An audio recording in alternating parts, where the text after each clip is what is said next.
బాపట్ల జిల్లా అద్దంకి పట్టణానికి చెందిన న్యాయవాది గొట్టిపాటి శ్రీనివాసరావును ప్రభుత్వం POCSO court special public prosecutor గా నియమించింది.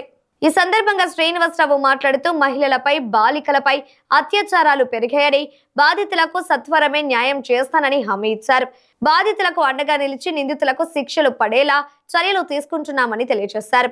స్పెషల్ పీపీగా నియమించినందుకు ముఖ్యమంత్రి నారా చంద్రబాబు నాయుడుకు, విద్యాశాఖ మంత్రి లోకేష్ కు, విద్యుత్ శాఖ మంత్రి గొట్టిపాటి రవికుమార్ కు, ఉమ్మడి ప్రకాశం జిల్లా ఎమ్మెల్యేలకు, ఎంపీలకు అభినందనలు తెలియజేశారు. అద్దంకి బార్ అసోసియేషన్ సభ్యులు, న్యాయవాదులు దశరథ రామయ్య, రామకోటయ్య, శ్రీనివాసరావు, రమణయ్య, శ్రీహర్ష, నాగేశ్వరమ్మ, సత్యవతి, అనుష అభినందించారు.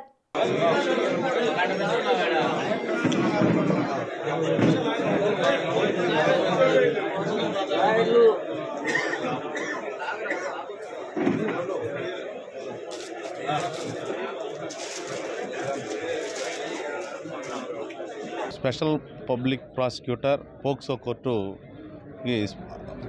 పీపీగా గవర్నమెంట్ వారు అపాయింట్ చేయడం జరిగింది. జీవో వచ్చింది. గవర్నమెంట్ కేసుల వరకే వాదిస్తారా లేకపోతే అవి స్త్రీలు, చిన్నపిల్లల, బాలికల అత్యాచారాలకు సంబంధించిన కేసులు ఆ కోర్టులో జరుగుతూ ఉంటాయి.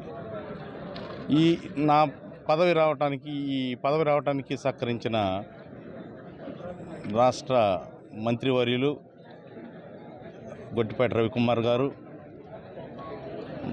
ఉమ్మడి ప్రకాశం జిల్లా ఎమ్మెల్యేలు, ఎంపీ గారు బాపట్ల, మంత్రులు ఆనం వివేకానందరెడ్డి గారు, కొలుసు పార్థసారథి గారు, రాష్ట్ర ముఖ్యమంత్రి వర్యులకు నాకు రావడానికి సహకరించిన వాళ్ళందరికీ కూడా నేను కృతజ్ఞతలు తెలియజేస్తాను.